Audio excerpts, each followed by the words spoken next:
ताज़ा खबरों के लिए फेस टुडे न्यूज को सब्सक्राइब कीजिए, बेल आइकन दबाइए जिससे मिलती रहे आपको हर वो खबर जिससे हैं आप बेखबर। बने रहिए हमारे साथ। नमस्कार आदाब दोस्तों, मैं इस वक्त शाहजहांपुर में मौजूद हूं और एक बहुत बड़ी खबर आ रही है। जिस तरह से समाजवादी पार्टी के कद्दावर नेता आजम खान को जिन्हें हाई कोर्ट से जमानत मिली है, उसी मुद्दे पर हम बात करेंगे। हमारे साथ हैं समाजवादी पार्टी के प्रवक्ता मुमताज़ आलम खान साहब, उनसे हम बात करेंगे। आपका बहुत बहुत स्वागत है। खैर, जिस तरह से अभी एक खबर आई है, बहुत बड़ी खुशखबरी है, आजम खान साहब को जमानत मिली, क्या कहना चाहेंगे? देखिए, ये तमाम समाजवादी पार्टी के लोगों के लिए और प्रदेश की आवाम के लिए, गरीब दलित पिछड़ा पीढ़ी समाज के लिए आज बेहद खुशी का दिन है, क्योंकि हमें उम्मीद थी न्यायपालिका से कि हमें इंसाफ मिलेगा, आजम खान साहब को इंसाफ मिलेगा और आजम खान साहब हमारे बीच में आएंगे। तो इसलिए हम न्यायपालिका का बहुत बहुत शुक्रिया अदा करते हैं। अच्छा, कई बार बहुत सारी शिकायतें रही, जैसे कि आजम खान साहब जेल में थे तो कई बार ये शिकायत रही है कि अखिलेश जी उनसे मिलने नहीं गए पूर्व मुख्यमंत्री। तो इसको लेकर समाजवादी पार्टी अब किस तरह से दूर करेगी?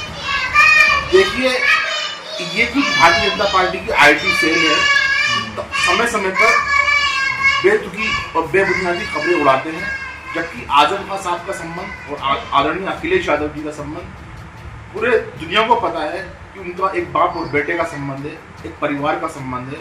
और आजम खान साहब समाजवादी पार्टी के वरिष्ठ नेता हैं और उनकी हैसियत बहुत बड़ी है समाजवादी पार्टी का। जिस तरह से काफ़ी कुछ दिनों पहले काफ़ी बड़ी बड़ी खबरें आई थी कि आजम खान साहब जब जेल से वापस आएंगे तो वो किसी दूसरी पार्टी में चले जाएंगे। अब वो पार्टी वो जेल से बाहर आ रहे हैं, उनकी जमानत हो चुकी है, तो क्या ऐसा कुछ हो सकता है? आपको क्या लगता है? देखिए, मुझे तो इस बारे में कोई ऐसी इंफॉर्मेशन मेरे पास नहीं है और ना मुझे ऐसी कोई जानकारी अभी तक प्राप्त हुई है। जो आजम खान साहब के बारे में तमाम तरह की खबरें आए दिन मैं यूट्यूब चैनलों पे और दीगर चैनलों पे देखता रहता हूँ, लेकिन इतना मुझे मालूम है कि आजम खान साहब और आजम खान साहब का परिवार एक समाजवादी परिवार है। हमेशा उन्होंने समाजवाद की अलग जगाई है और समाजवाद के रास्ते पर हमेशा आदरणीय आजम खान साहब का परिवार चला है। अच्छा, 2027 से पहले पंचायत चुनाव करेंगे, तो इसको लेकर पार्टी के क्या सिस्टम चल रहा है? अगर हम इधर की तरफ बात करें, देखिए, आदरणीय राष्ट्रीय अध्यक्ष जी ने हम सभी मीटिंग में कहा था कि पंचायत चुनाव एक लोकल चुनाव होता है, स्थानीय चुनाव होता है और स्थानीय मुद्दों पर होता है। जहाँ तक मुझे मालूमात है कि समाजवादी पार्टी पंचायत चुनाव में अपना सिंबल का किसी को नहीं देगी और ना किसी को चुनाव लड़ने से रोकेगी। अब 2027 की तैयारी करेगी। हाँ, समाजवादी पार्टी, ये पक्की बात है, समाजवादी पार्टी 2027 की तैयारी में लगी हुई है। बूथ लेवल पर बहुत ज़बरदस्त काम चल रहा है, माइक्रो लेवल पर काम चल रहा है और हमें पूरी उम्मीद है कि 2027 में समाजवादी पार्टी की सरकार उत्तर प्रदेश में आ रही है। बहुत से लोग तो यहाँ तक कह रहे थे कि आजम खान को ये भी नहीं चाहते अखिलेश जी कि वो जेल से बाहर आएँ। वो जेल से बाहर आएंगे तो उनकी बात माननी पड़ेगी, इसलिए वो ये चाहते हैं कि वो जेल के अंदर ही रहें।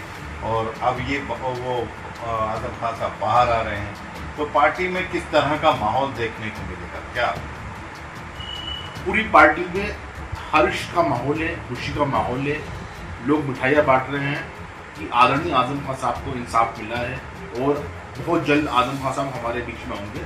और आजम खान साहब कोई छोटे मोटे नेता नहीं है, समाजवादी पार्टी के अंदर आजम खान साहब का बहुत बड़ा कद है और हमेशा आजम खान साहब के निर्णयों का, आजम खान साहब ने जो भी बात कही है, हमारे राष्ट्रीय अध्यक्ष अखिलेश यादव जी ने उसका हमेशा सम्मान किया।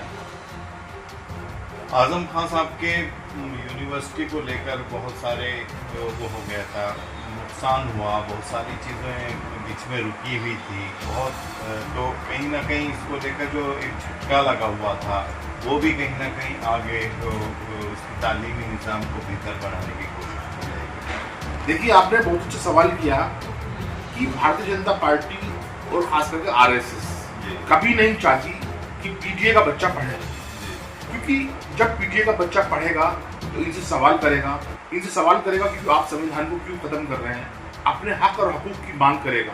इसलिए जो लोग यूनिवर्सिटी बनाएंगे, जो लोग कॉलेज बनाएंगे और उसमें खासतौर से पीडीए के बच्चे पढ़ेंगे, तो उन्हें मुश्किलों के सामने करने पड़ेंगे, तमाम तरीके फर्जी मुकदमों के सामने करने पड़ेंगे। आप सहारनपुर में देख लीजिए, हाजी इकबाल साहब ने अपनी एक यूनिवर्सिटी कायम की थी, चल रही थी, उसका क्या हाल किया। तो ये तो खुली बात है कि ये पीडीए के बच्चों को शिक्षित नहीं देखना चाहिए।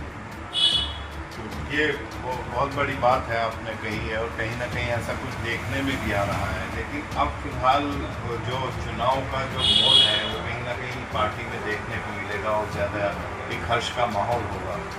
देखिए, भारतीय जनता पार्टी ने जो पिछले चुनाव जीते हैं वो स्पष्ट हो चुका है कि उसमें बहुत तरह की गड़बड़ियाँ थी और बहुत सारी गड़बड़ियाँ की थी। एक घर में 40-40, 50-50 वोटें थी, 200-200 वोटें थी। तो इस तरह की गड़बड़ियाँ समाजवादी पार्टी बूथ लेवल पर काम कर रही है, अपने वर्करों को तमाम प्रदेश में बूथों पर लगा दिया है। और हमें पूरी उम्मीद है कि समाजवादी पार्टी का कार्यकर्ता भारतीय जनता पार्टी की इस चोरी को रोकने में पूर्ण रूप से सफल होगा। तो इस बार ऐसा मान लिया जाए कि पार्टी सत्ता में वापस आ रही है। देखिए, प्रदेश की आवाम भारतीय जनता पार्टी से ऊब उठ चुकी है। आप कोई भी रोड देख लीजिए, बरसातों के बाद में रोडों को क्या हाल हुआ, किसान खाद के लिए कितना परेशान हुआ। आज शिक्षक प्रदेश का जीटी के मसले को लेकर सड़कों पर है, छात्र परेशान है। एग्जाम कोई भी एग्जाम हो, प्रतियोगिता परीक्षा हो, तमाम पेपर लीक आउट हो रहे हैं। तो प्रदेश में तराई मची हुई है। हमें उम्मीद है कि 2027 में प्रदेश की जनता समाजवादी पार्टी का साथ देगी। तो ये थे दादा लाल साहब, जो कि प्रवक्ता है समाजवादी पार्टी से। हमने अभी बात की है जिस तरह से हाई कोर्ट से आजम खान साहब को जमानत मिल चुकी है, अब वो रिहाई हो जाएगी उनकी।